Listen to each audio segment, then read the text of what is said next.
दोनों मैं दाऊ तुम्हारा। वो जो भी था पण था तो गोवन से ही ना। तुमसे उसकी हत्या हुई है और तुम्हें इसका प्रायश्चित करना ही चाहिए। पर कैसे करूं? मैं तो चलते चलते थक गया। इतने कंकर पत्थर सूख रहे हो या? वैसे तो मैं चलते चलते एक बार मथुरा पहुंच गया था, पर आज ये धूप के कारण पत्थर अभी तक तप रहे हैं। मेरे तो बाएं ही जल गए। सच्ची यहाँ से निकलूं तो गंगा नहा लूं। गारों से पोपिया भी वही कहती है काना। हाँ दाऊ मैया भी कहती है तू बड़ा हो जाए तो मैं गंगा नहा लूं, तू चरण कम करे तो मैं गंगा नहा लूं, अच्छे से भोजन करना आरंभ कर दे तो मैं गंगा नहा लूं। हाँ, माँ भी बात बात पर ऐसा ही कहती है। और जब मैंने इसका कारण पूछा तो उन्होंने बताया कि गंगा में स्नान करने से सारे पाप धुल जाते हैं।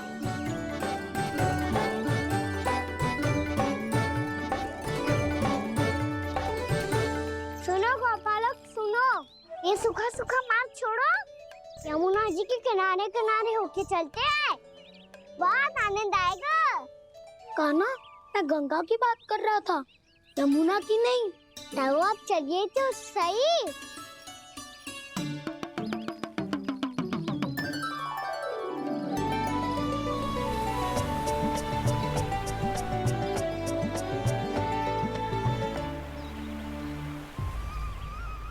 तुम मुस्कुरा क्यों रहे हो?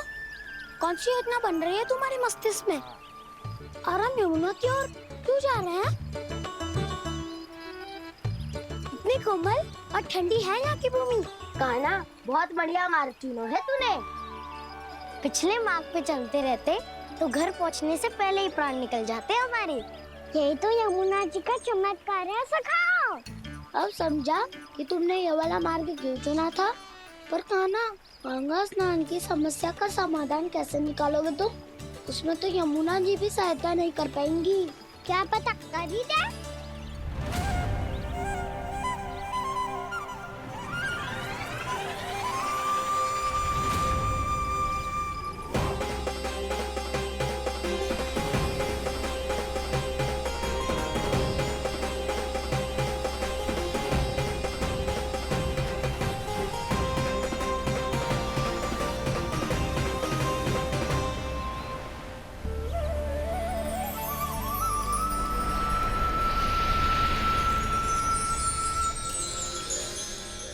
देवी यमुना, आज आपकी लहरों में अलग ही उत्साह है।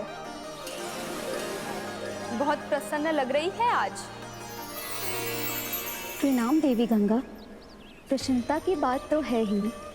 वृंदावन में मेरे तट के निकट से होकर आज श्री कृष्ण जा रहे हैं।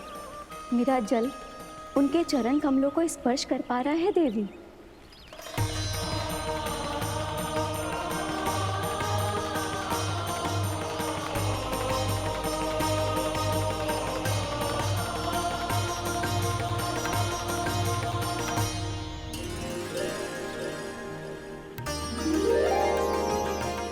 बस यही सोच सोचकर मेरा एक एक फूल हर्षित हो रहा है देवी। आप कितने सौभाग्यशाली है देवी। प्रभु विष्णु के अवतार श्री कृष्ण के चरण कमलों का स्पर्श, उनका वंदन कर सकती है आप, उनकी लीलाएं देख सकती है, नित्य ही उनके दर्शनों का पुण्य प्रताप प्राप्त कर सकती है। किसी तरह आपके जैसा सौभाग्य मुझे मिल पाता तो धन्य हो जाती मैं। तथास्तु। किसी इच्छा पूरी करने का वरदान दे रहे हो क्या ना? चिंता मत करो दाऊ, अब गंगा जी वृंदावन पधारने वाली है। पर ये कैसे संभव है? यदि श्री कृष्ण चाहें तो सब कुछ संभव है देवी। तो फिर मैं उस क्षण की प्रतीक्षा करूंगी जब प्रभु के दर्शन मुझे भी प्राप्त होंगे।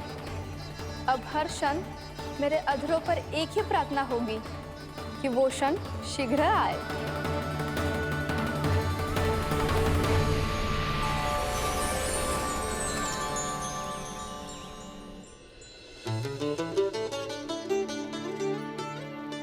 लग तो है इस बार दीपावली की सारी सजावट का दायित्व घर के पुरुषों ने ले रखो है।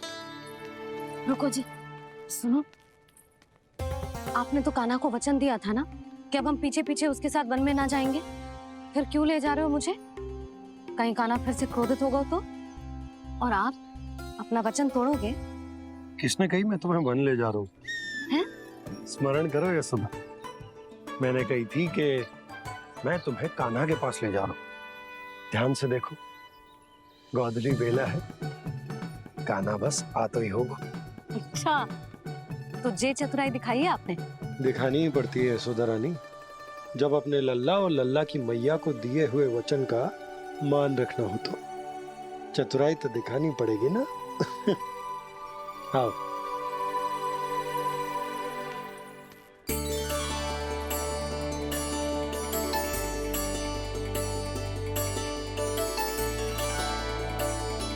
तो अपने अपने पतियों को काम सौंप कर सब यहाँ आ गई है। इसी को तो ममता कहते हैं नंद जी। दीपावली जैसे त्योहार की व्यवस्था छोड़कर सब अपने लल्ला की प्रतीक्षा में हैं। जे आगे सारे बालक। मैया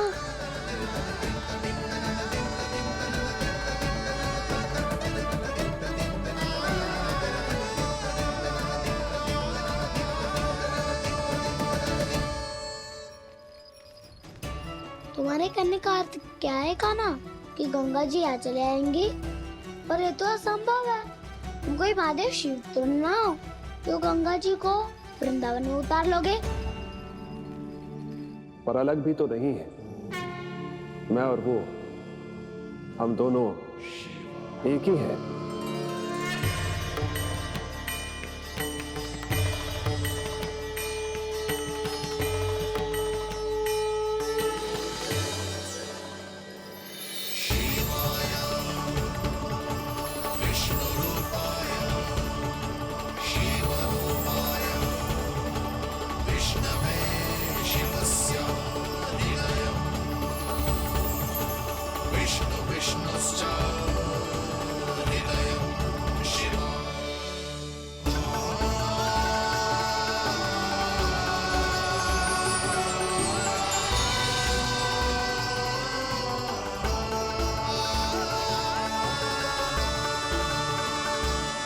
ये क्या देख रहा हूँ मैं?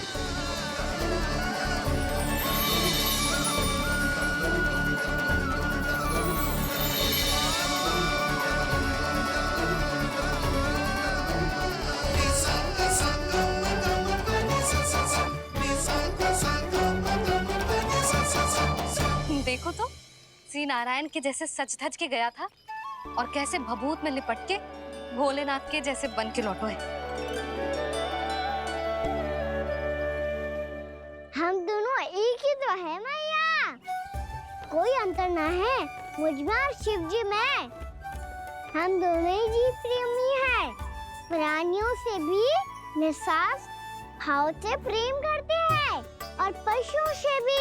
अंतर है तो केवल इतना कि मैं गौपालक कहलाता हूँ और वो पशुपति। मैं गौपालक कहलाता हूँ और वो पशुपति।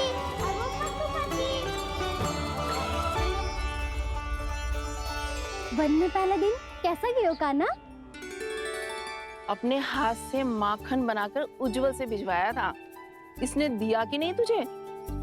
और मैंने शिदामा के हाथ तेरे लिए गुड़ वाला दही भेजा था, तूने खाया कि ना? मैं तो कोई देख ही ना रहा। सच्ची सच्ची बता कान्हा, तेरे दाऊ ने तेरा ध्यान रखा कि ना? कोई हमसे भी तो पूछ लो, वे तो कोई ध्यान ही ना दे रहे हैं। अरे अपने अपने लल्ला को देखो, मेरे कान्हा के पीछे पड़ी है सबकी सब। गैयाओं ने ज्यादा परेशान तो ना किया ना? और वन में भय तो ना लगो? कान्हा भोजन समय पे करो था कि भूल गया था? हाँ, मैंने आप सबके भेजे पकवान भी खाए और आप सबको बात स्मरण करो, इसीलिए तो आप सबके लिए वन से कछु लाया हूँ मैं।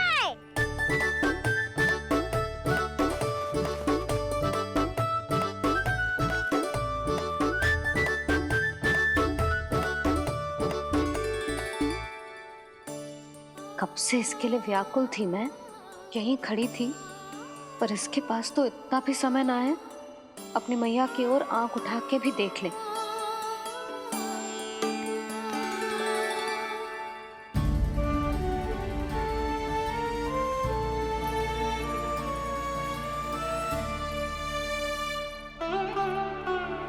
क्या हो इतनी देर तक इसकी प्रतीक्षा की और अब आयो है तो क्रोधित होकर जा रही है।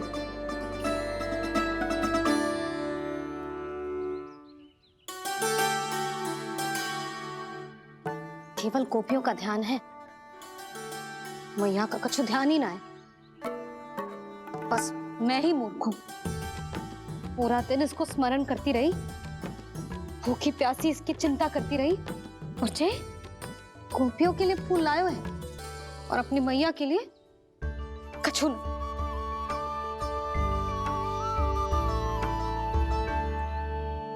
मैया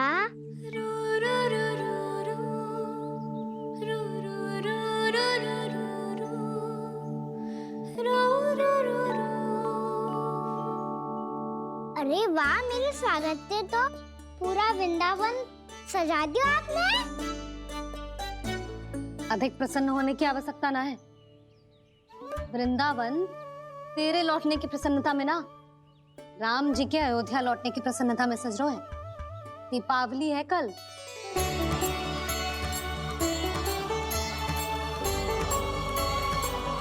वो स्वागत भी तो मेरा ही था मैया। दिवाली की प्रसन्नता भी तो मेरे लिए ही है।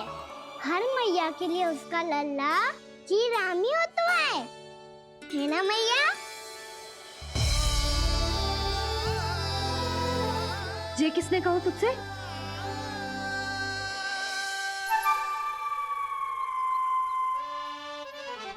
नाना, मैंने कछु ना बोला इसे।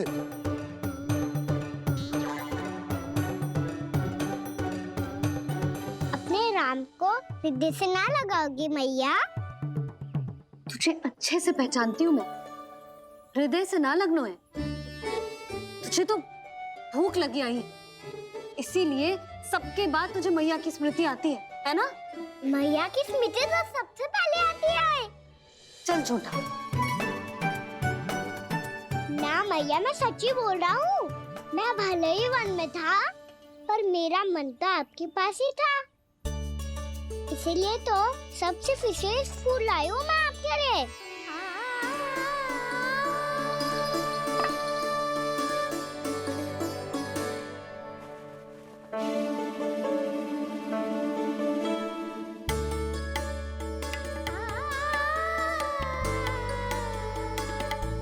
ये मेरे लिए लाया है तू? हाँ,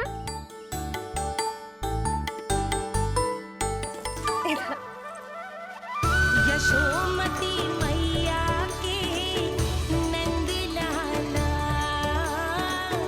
यशोमती मैया के नंद लाला, यशोमती मैया के नंद लाला, नंद लाला। अरे अरे मैया, मेरी धुन तो आप पे लग जाएगी। लग जाने दे। तुझे पता है तुझे हृदय से लगाने के लिए कितना तड़पी हूँ मैं? मैं भी तो तड़प रहा था मैया, इसलिए तो आपके लिए कमल का फूल आया हूँ। भूख लगी आई होगी ना तुझे? चल मुंह हाथ धुला देती हूँ। आजा, चल आजा।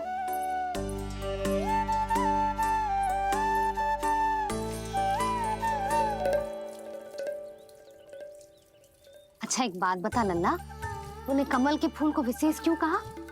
क्योंकि कमल कीचड़ में उगता है, फिर भी अपने पे कीचड़ ना लगने दे दो। अपनी मर्यादा को भंगना नहीं दे दो।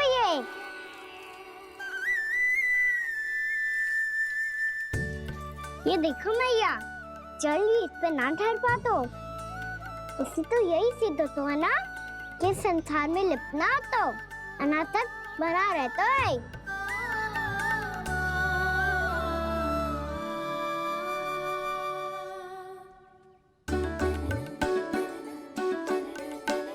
मर्यादा अनासक, कहाँ से आयो इतना सारा ज्ञान एक ही दिन में? और जे कमल का फूल मुझे देकर क्या जताना चाहते है? इसके जैसे मैं भी अनासक्त बन जाऊं? बोले में हानि ना है मैया, कौन जाने भविष्य में आवश्यकता पड़ जाए। भविष्य में आवश्यकता? जो मुंह में आए बोलते हैं, चुप कर। हाँ, बड़ी बड़ी बातें बाद में करना, पहले तू मुझे ये बता, आज मन में क्या क्या हुआ? सखा बत्तासुर का भेद छिपा नहीं पाएंगे, कोई ना कोई तो उगल ही देगा। और यदि उज्जवल ने बताया तब तो बड़ा चढ़ा के ही बोलेगा। इससे तो अच्छा है मैं ही बता दूं। पता है मैया, हम सब गैयाओं की रक्षा वैसे ही कर रहे थे, पर से सृष्टि की रक्षा अष्टदिक्पाल करती है। अच्छा? हाँ, पर तभी विचित्र घटना हुई। एक वक्त अचानक ही बहुत हिंसक हो गया, पर भगवान श्री नारायण ने सब संभाल लिया। ऐसा उठा के पटको उसे, एक ही क्षण में सारी समस्या समाप्त हो गई। संगत का असर हो तो है जो सुना था, आज देख भी लियो लल्ला, तू भी उज्जवल के जैसे बड़बोला होता जा रहा है। चल। मैं सच्ची कह रहा हूँ मैया।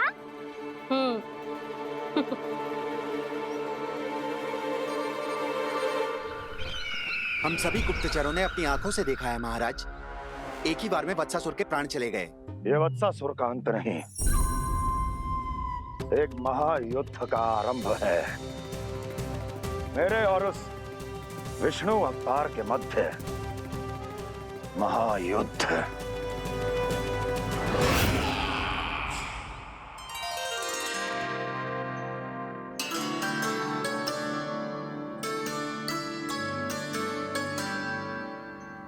फिर जैसे ही उस वक्त को हिंसा करते देखो, नारायण ने ठान लियो किसी गोपालक को कोई हानि न पहुंचाने दूंगा। फिर उन्होंने उसे चुनौती दी। अब बस कर लल्ला, जब से आयो है ना तब से कई बार सुना चुका है। मैं रंगोली समाप्त कर लूं, फिर लक्ष्मी जी की पगचिन बनाने में मेरी सहायता करियो।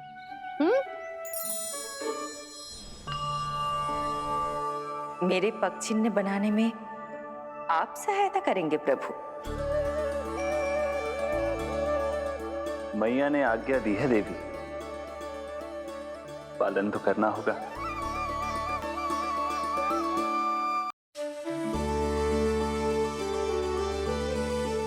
अभी पगचिन क्यों बना रहे हो मैया? लक्ष्मी जी तो अभी आई ना है। दीपावली के दिन वो आए, इसीलिए तो उनके स्वागत के लिए जो पगचिन बनाया जाता है लल्ला। पर दिवाली के दिन तो राम जी आए थे, तो फिर हम लक्ष्मी जी के पगचिन क्यों मनाते हैं मैया? तो राम जी के साथ वनवास से कौन लौटा था? लक्ष्मण जी और सीता जी। और सीता जी कौन है? कोई तो लक्ष्मी जी है लल्ला। जब राम जी अयोध्या लौटे तो वे अपने साथ श्री अर्थात सुख, समृद्धि और संपन्नता लेकर आए। जे पगचिन लक्ष्मी जी के रूप में उसी का प्रतीक है कान्हा। समझ आई?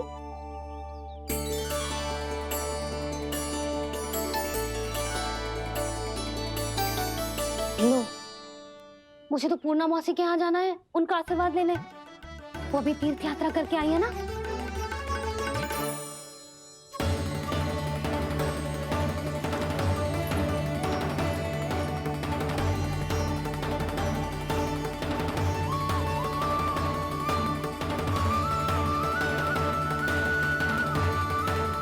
ओम नमो नारायण, ओम नमो नारायण। सबको बुला तो लियो है मैंने, पर मैं प्रवचन में का सुनाऊंगी, कछु समझ ही ना आ रहा है। दीपावली तो कल है दादी, पर आप आज ही क्यों सजा रहे हो? क्योंकि मेरे राम तो आज ही आएंगे मेरे आश्रम में।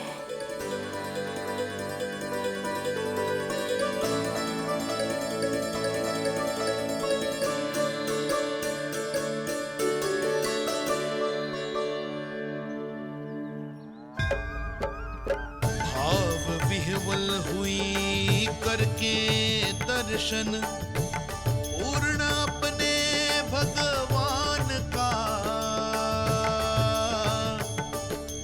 स्तब्ध खड़ी रह गई देखती, तेज कृष्णा और श्री राम